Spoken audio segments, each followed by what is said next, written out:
Assalamualaikum warahmatullahi wabarakatuh. Masih dalam pengharapan. Kalau kita ketemu sama teman-teman disabilitas netra atau teman-teman ketemu ya orang non disabilitas ketemu dengan teman-teman disabilitas gitu. Seperti katakanlah teman-teman subscriber ketemu dengan saya, kadang berpikir bagaimana ya cara berkomunikasinya. Karena eh, saya nggak bisa melihat gitu, saya nggak bisa melihat. Nah, ini banyak yang tanya, bagaimana yang tepat gitu untuk berkomunikasi yang nggak menyinggung dan juga tepat sasaran. Apakah menggunakan sentuhan seperti ini atau menggunakan verbal saja panggilan atau komunikasinya suara kita diarahkan ke teman-teman disabilitasnya atau suara kita lebih keras, nah itu seperti apa?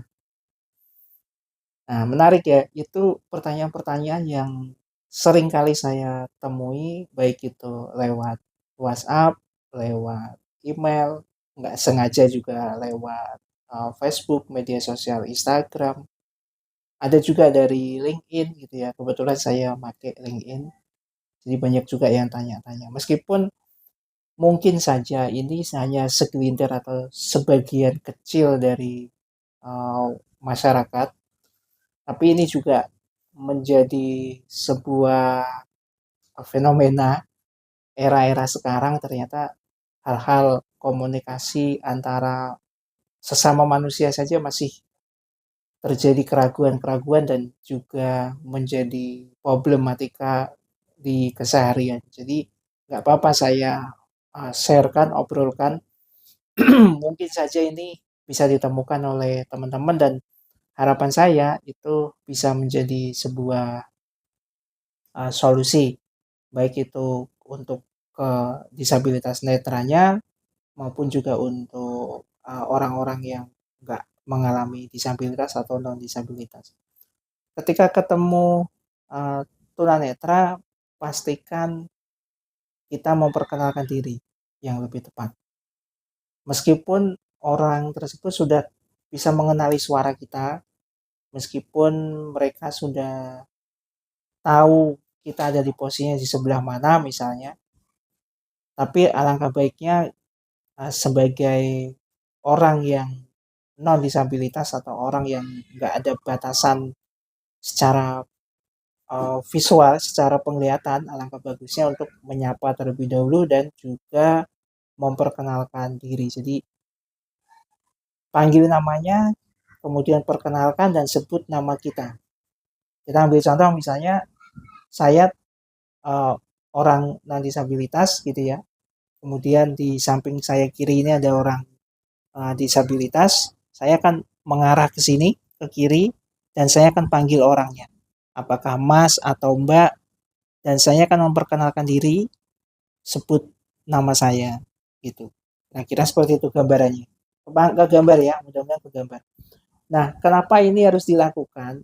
Agar kita lebih tepat sasaran, bisa lebih personal, dan teman-teman disabilitas ini bisa langsung fokusnya ke kita, bukan lagi mencari-cari siapa tadi ya, siapa tadi ya, bukan seperti itu, tapi lebih ke langsung fokus.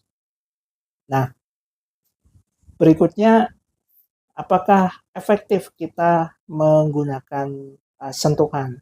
Sebenarnya sentuhan seperti ini bisa dikatakan ya pelengkap aja, jadi lebih maksimal dengan tadi, dengan memanggil namanya, kemudian memperkenalkan dan memposisikan sejelas mungkin. Berikutnya, intonasi dan juga kata-kata itu nggak perlu keras-keras banget karena kita bukan orang yang nggak dengar, tapi cukup jelas gitu. Nah, ini juga harus diperhatikan. Karena ada loh pengalaman saya pribadi nih, saya datang ke sebuah pusat kesehatan gitu ya.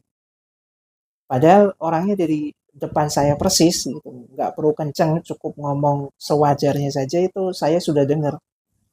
Itu orang ngomongnya seperti posisinya 3 meter, 5 meter, bahkan 10 meter, suaranya kenceng banget.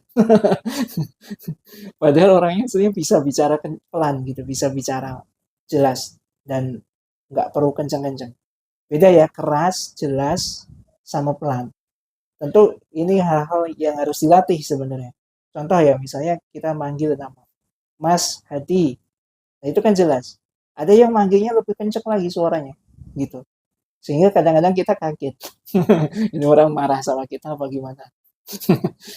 Nah, ini uh, lebih efektif gitu. Kalaulah menggunakan sentuhan tadi dalam kondisi tertentu, misalnya ada di tempat keramaian atau mau memberikan minum gitu ya, katakanlah botol seperti ini.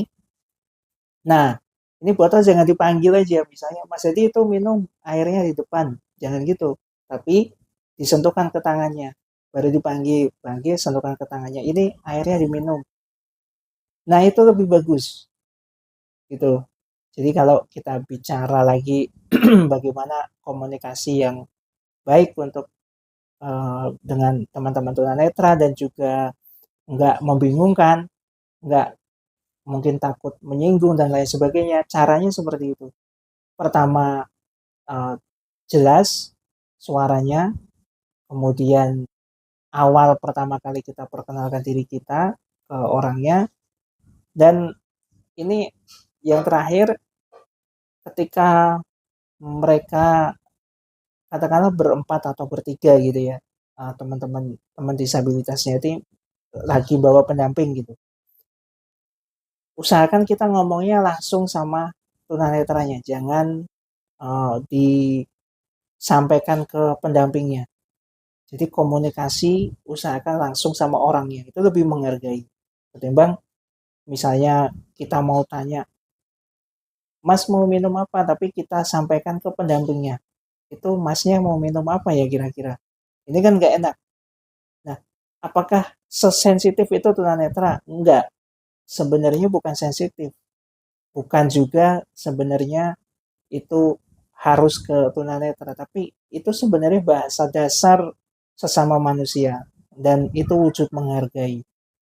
Bayangin kalau teman-teman ada di kondisi tamu atau ada di kondisi orang yang uh, mau kita ajak ngobrol gitu, mereka teman-teman bawa pendamping gitu, terus saya ngobrolnya menyampaikannya tuh ke pendampingnya, bukan ke langsung ke orangnya, bukan langsung. Seperti apa gambarannya? Pasti kesel, pasti merasa nggak nyaman maksudnya.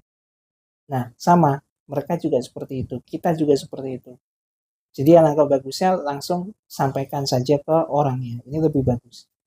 Nah, kegambar ya, jadi cara komunikasi sama tunanetra itu sama dengan orang lain, dengan teman-teman ngobrol dengan orang yang sama-sama bisa melihat, orang yang nggak ada disabilitasnya, yang intinya kita itu bisa berkomunikasi dengan tepat dan akurat gitu.